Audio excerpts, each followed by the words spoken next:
الحمد لله نحمده ونستعينه ونستغفره ونؤمن به ونتوكل عليه ونعوذ بالله من شرور أنفسنا ومن سيئات أعمالنا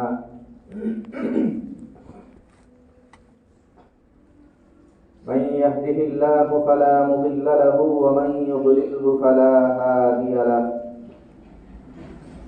ونشهد أن لا إله إلا الله وحده لا شريك له ونشهد أن سيدنا ومولانا محمدا عبده ورسوله صلى الله عليه وعلى آله وأصحابه وبارك وسلم أما بعد فأعوذ بالله من الشيطان الرجيم بسم الله الرحمن الرحيم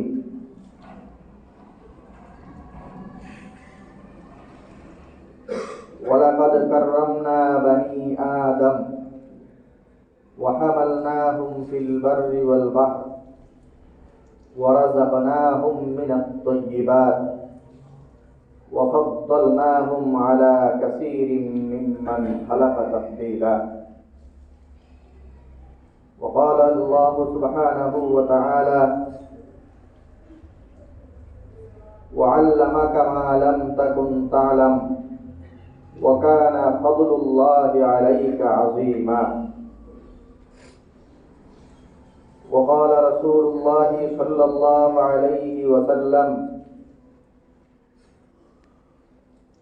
خيركم من تعلم القرآن وعلمه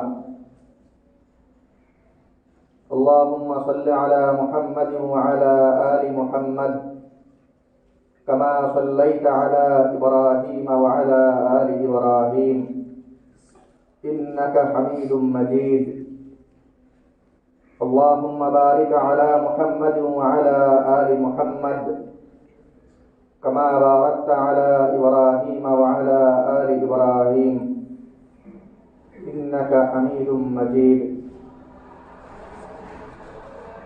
سبحانك لا علم لنا إلا ما علمتنا إنك أنت العليم الحكيم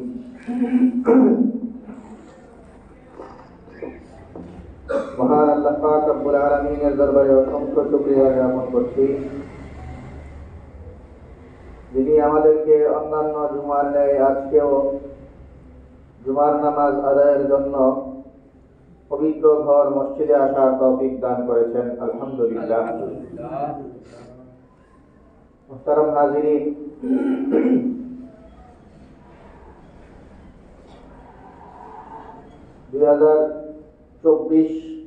খ্রিস্টাব্দের জানুয়ারি মাস চলছে। জানুয়ারি মাসে নতুন ভাবে মানুষজন অনেক কিছু শুরু করে। এর মধ্যে উল্লেখযোগ্য হল শিক্ষা কার্যক্রম। শিক্ষা কার্যক্রম শুরু হয় নতুন বছরে নতুন উদ্যমে।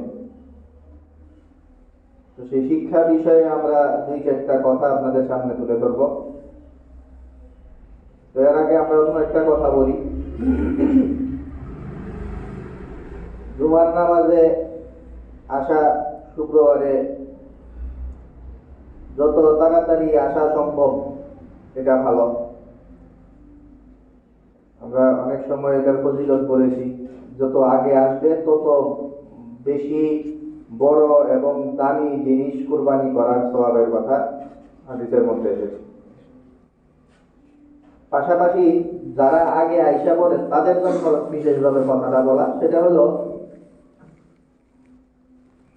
নামাজের কাতারের ব্যাপারে নিয়ম হলো জানাজার নামাজের কাতার সেটা আখিরুহুন্না আফজালুহুন্না, আফজালু আহুন্না আখিরুহুন্না, শেষের যেই কাতার সেই কাতারে ফজিলত বেশি জানাজার নামাজ। আর অন্যান্য নামাজগুলিতে যত আগে দাঁড়ানো যাবে তত বেশি ফজিলত। তো আমরা যারা আগে আয়সা করি, আসার পরে একটা বড় ফজিলতের বিষয় আমরা অর্জন করে ফেলি, সেটা হলো মসজিদে আগে চলে আসলাম। কিন্তু দুর্ভাগ্যজনকভাবে এত বড় ভালো কাজ করার পরেও আমরা আগে বসার যে আরেকটা ফজিলত, সেটা হেলায় উড়িয়ে দিই। ওই যে যেই দিকে ইচ্ছা মতো মনে চায় আমরা বসে পড়ি। নবী সাল্লাল্লাহু আলাইহি ওয়াসাল্লাম হাদিসের মধ্যে বলেন যে মানুষজন যদি জানতো যে নামাজের সামনের দিকে নামাজ পড়া, সামনের কাতারগুলোতে নামাজে দাঁড়ানোর কি ফজিলত, তাহলে হামাগুড়ি দিয়ে হলেও এরা সামনে এসে উপস্থিত হইত।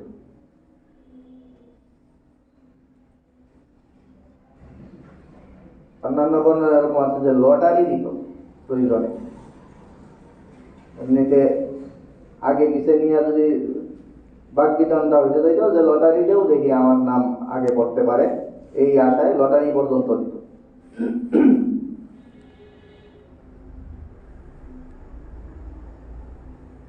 আমরা যে বিষয় নিয়ে কথা বলতেছিলাম, আল্লাহ পাক রব্বুল আলামিন কোরআনে কারীমে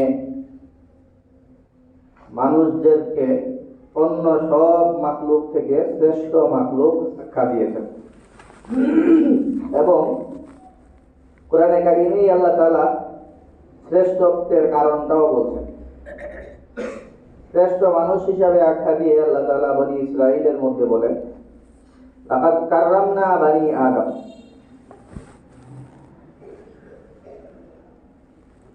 আমি বনু আদমকে শ্রেষ্ঠত্ব দান করেছি। শ্রেষ্ঠত্ব দান করেছি এটুকুই না, শ্রেষ্ঠত্ব লাকাদ কাররামনা বানি আদম, আমি সম্মান দিয়েছি বনি আদমকে। তো সম্মান দেওয়ার অর্থ হইল যে মানুষজনকে আমি বিভিন্ন সময়ে সম্মানিত করেছি, বিভিন্ন বিপদ থেকে আমি তাদেরকে উদ্ধার করেছি। ওয়া হামালনাহুম ফিল বাররি ওয়াল বাহরি ওয়া রাযাকনাহুম মিনাত তাইয়্যিবাত, মানুষজনকে আমি উদ্ধার করেছি জলভাগ থেকে স্থলভাগে, জলে স্থলে সর্বত্র। তারপরে ওয়াফাদ্দালনাহুম আলা কাসীরিন মিম্মান খালাকা তাফদীলা, মানুষকে ওয়া রাযাকনাহুম মিনাত তাইয়্যিবাত, উত্তম খাবার এগুলোর ব্যবস্থা বন্দোবস্ত করে দিয়েছি।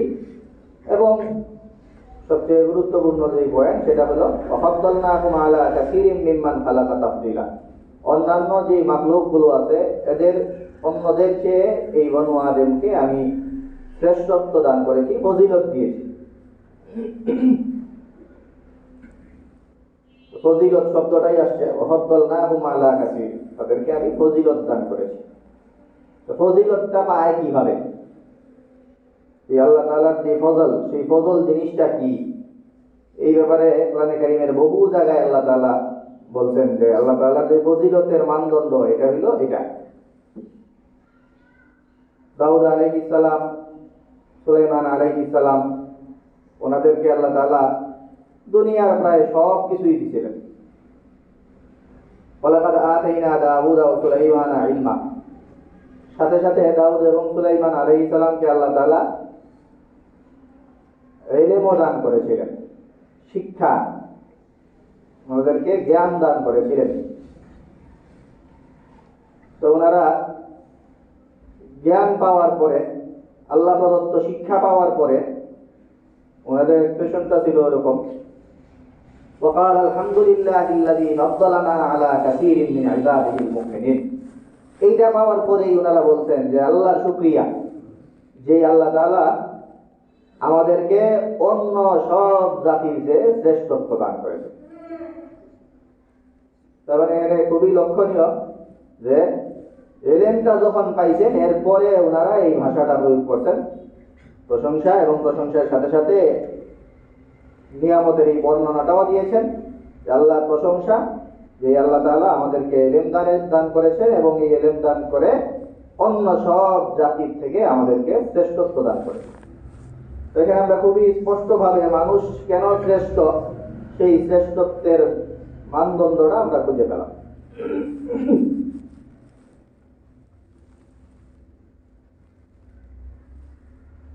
এবং দুইজনের কথা এখানে বলার পরে একটু পরে সুলাইমান আলাইহিস সালামের কথা আল্লাহ তাআলা একটু আলাদা করে বলেন। সুলাইমান আলাইহিস সালাম উনি দাউদ আলাইহিস সালামের ছেলে ছিলেন, ওনার সূত্রে অনেক কিছু পেয়েছেন এবং আল্লাহ তাআলা ওনাকে আরো বেশি জিনিস দিয়েছিলেন, একদম পাখি ইত্যাদির ভাষা পর্যন্ত ওনাকে দান করেছেন এবং বিভিন্ন জ্ঞান তো আল্লাহ তাআলা দিয়েছিলেন। তো সুলাইমান আলাইহিস সালাম বলেন, وورث سليمان داود وقال يا أيها الناس علمنا منطق الطير وأوتينا من كل شيء। প্রায় সব জিনিসই আল্লাহ তাআলা আমাদের দিয়েছেন, পাশাপাশি বিভিন্ন জিনিসের ইলমও দান করেছেন। আর ইলম যে আল্লাহ তাআলা দিয়েছেন, বিভিন্ন জিনিসের পাশাপাশি ইলম দেওয়াটা, ইন্না হাযা লাহুল ফাদলুল কাবীর, এটা আল্লাহ তাআলার পক্ষ থেকে আমাকে বিশেষ ফজিলত দেওয়া। নবী করিম সাল্লাল্লাহু আলাইহি ওয়াসাল্লামকে আল্লাহ তাআলা জ্ঞান শিক্ষা দিয়েছেন, ইলম দিয়েছেন, সেই বর্ণনাটা আল্লাহ তাআলা কোরআনে কারিমে দেন। নবী সাল্লাল্লাহু আলাইহি ওয়াসাল্লামকে আল্লাহ তাআলা বলেন, ওয়া আল্লামাকা মা লাম তাকুন তাআলাম। আল্লাহ তাআলা আপনাকে জ্ঞান দান করেছেন, যেই জ্ঞান আপনার অর্জিত ছিল না। আপনার অর্জিত ছিল না যেই জ্ঞান, এমন এমন জ্ঞান আল্লাহ তাআলা আপনাকে দান করেছেন। ওয়া কানা ফাদলুল্লাহি আলাইকা আযীমা। আর এর দ্বারা আল্লাহ তাআলা আপনাকে যেই শ্রেষ্ঠত্ব দান করেছেন সেটা অনেক মহান। এই ধরনের বর্ণনা, অনেক বর্ণনা রয়েছে কোরআনে কারিমে, হাদিসের মধ্যে।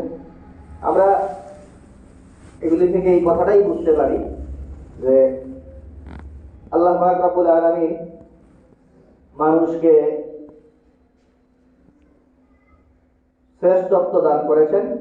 মানুষ সবার চেয়ে শ্রেষ্ঠ, যে কোনো মাখলুকের চেয়ে মানুষকে আল্লাহ তাআলা শ্রেষ্ঠত্বের মানদণ্ডে উত্তীর্ণ করেছেন। এবং পাশাপাশি আরেকটা কথা আমরা জানলাম, সেটা হলো সেই শ্রেষ্ঠত্বটা, সেটা হলো ইলমের কারণে।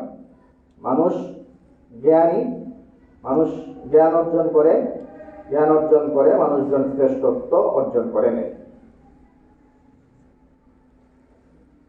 এখন যেই জায়গার মধ্যে লাভ বেশি, যেই দিকে মানুষের অনেক বেশি আশা এবং মানুষজন যেইখান থেকে অনেক বেশি কিছু অর্জন করতে পারে, ওইসব জায়গাগুলো তো রিস্কও বেশি থাকে। এটা দুনিয়ার সব জায়গার এই নিয়ম। যেসব জায়গায়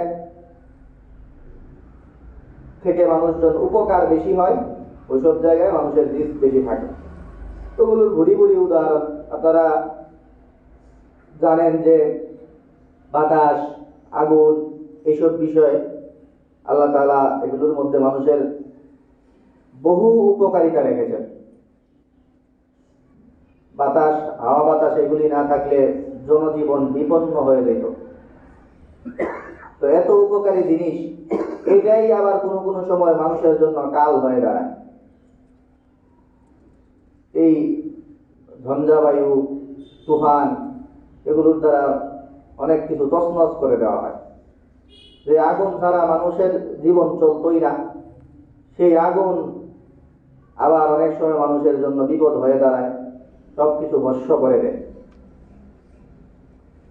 তো ঠিক ওরকম জ্ঞানের যে বিষয়টা, ওইটাও ওরকম। যেই জিনিসের দ্বারা মানুষজন বেশি উপকৃত হয়, ওই জিনিসের অপব্যবহারের দ্বারা মানুষজন ক্ষতির সম্মুখীনও বেশি হয়।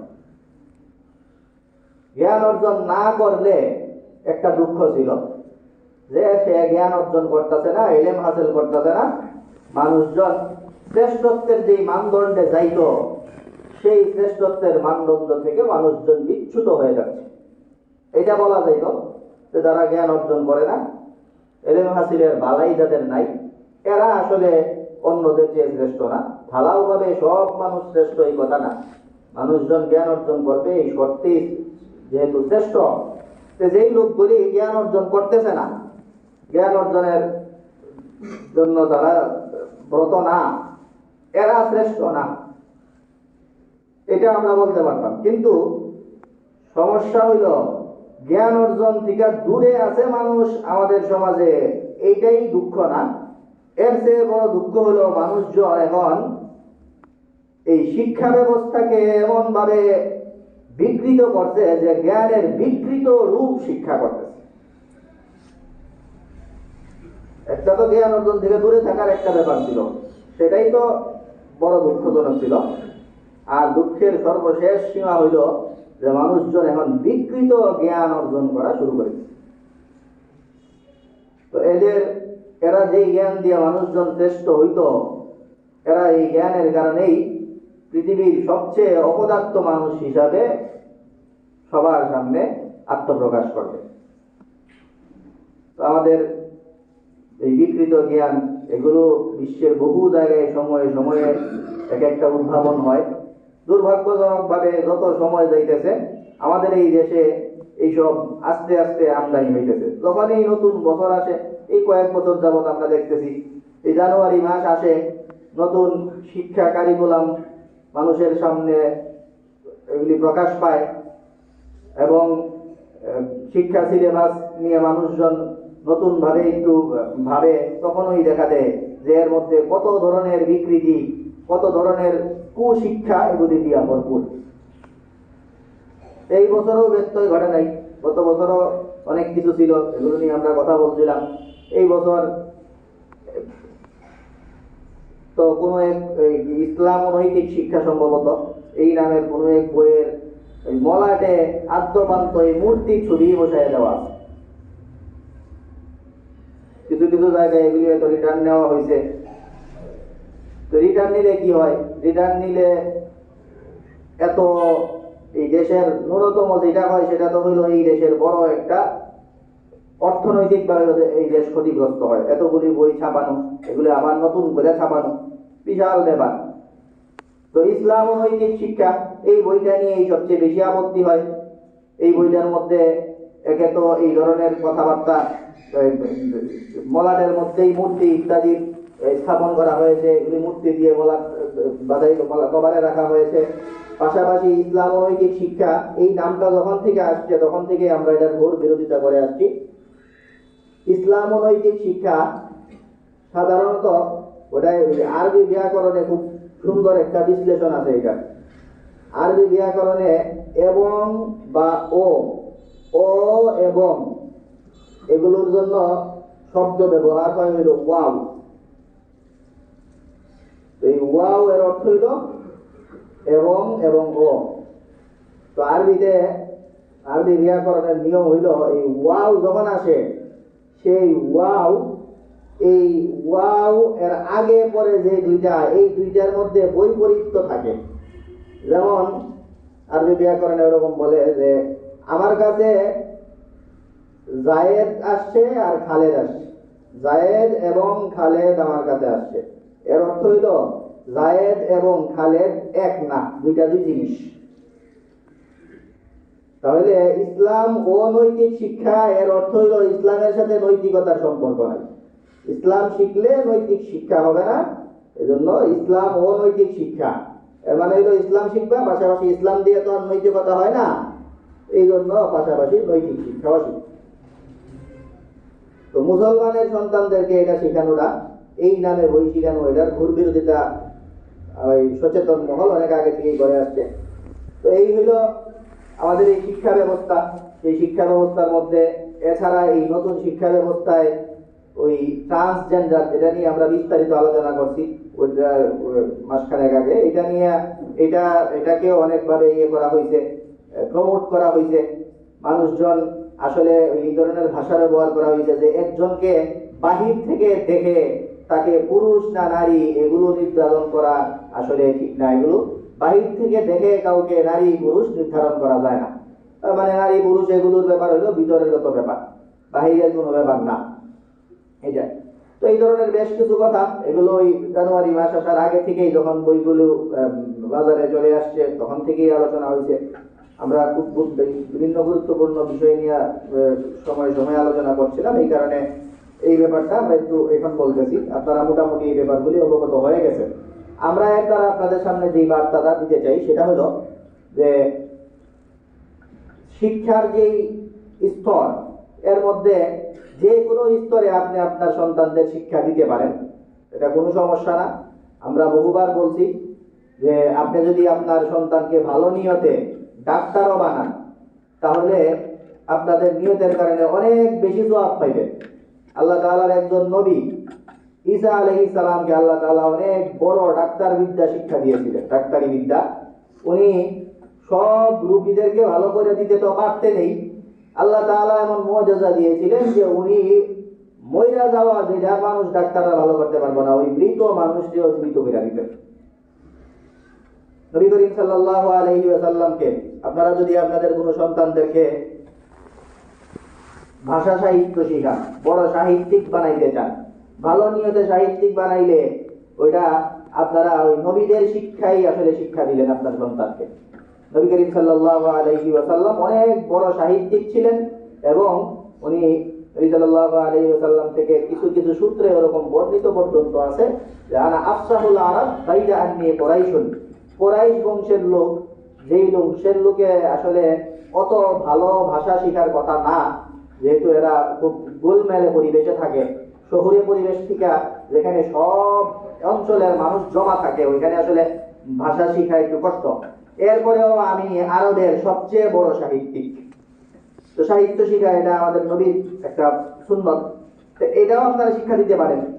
আমাদের এই যে বিভিন্ন এই যে শিক্ষার যে ধারা আছে, বিভিন্ন সাবজেক্ট আছে, ওগুলোর অনেকগুলি দেখবেন যে এগুলোর বিষয়ে কোনো না কোনো বড় মনীষী, কোনো না কোনো নবীরা পর্যন্ত এটাই পারফেক্ট ছিলেন, এই বিষয়ে তাদের উৎপত্তি ছিল।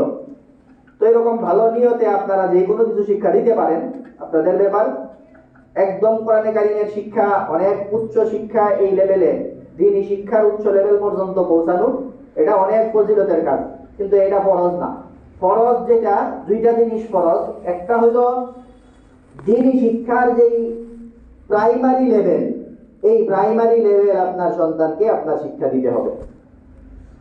এটা আপনার মনে রাখতে হবে যে এইটা জরুরি, যে দ্বীন শিক্ষার জন্য, দ্বীন পালনের জন্য যেই পরিমাণ জরুরি এলেম দরকার, এই পরিমাণ জরুরি এলেম আপনার সন্তানকে শিক্ষা আপনাকে দিতে হবে। আর আরেকটা এখন আসছে দ্বিতীয় আরেক ফরজ কাজ, সেটা হলো বিকৃত শিক্ষা যেখানে দেওয়া হয় ওইগুলো থেকে আপনার সন্তানকে আপনার বাঁচায় রাখতে হবে। এখানে কুশিক্ষা যেখানে দেওয়া হয়, যেই শিক্ষাগুলো শিক্ষার নামে আসলে কুশিক্ষা মানুষকে গিলানো হয়, এই সব জিনিস আপনার সন্তান যেন না শিখে, এই জন্য তাকে এখান থেকে আপনার রক্ষা করতে হবে।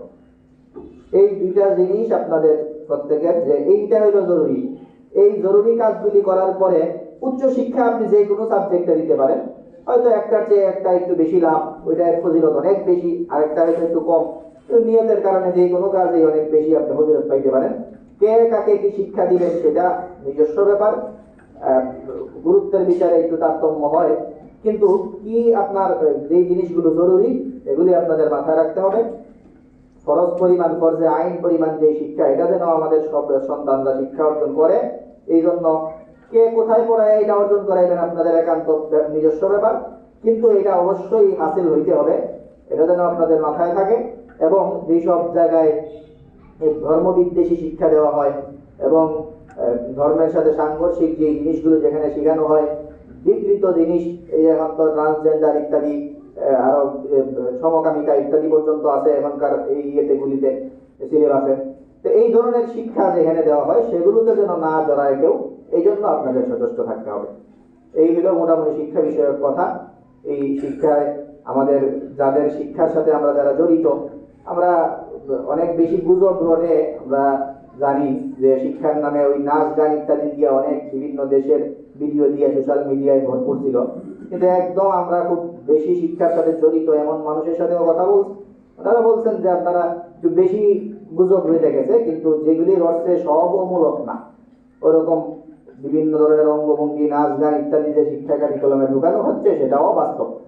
তো আপনারা যারা এগুলির সাথে জড়িত, আপনারা সেখান থেকে এগুলির বিরুদ্ধে আওয়াজ তুলবেন, যার যেখান থেকে সম্ভব হয়। এই বিকৃত শিক্ষা, কুশিক্ষা, অবৈধ শিক্ষা কারিকুলামে যেগুলি করা হচ্ছে এগুলোর বিরুদ্ধে আমরা সবাই সোচ্চার হব এবং আমরা আমাদের সন্তানদেরকে এগুলোতে এই শিক্ষাগুলো যেন না দেই, এই জন্য আমরা সবাই যথেষ্ট হব। আল্লাহ পাক রব্বুল আলামিন আমাদের সবাইকে কথাগুলি বুঝার এবং আমল করার তৌফিক দান করুন। আলহামদুলিল্লাহ রাব্বিল আলামিন। আমাদের যাদের সুন্নাত পড়া হয়নি আমরা সুন্নাত পড়ব।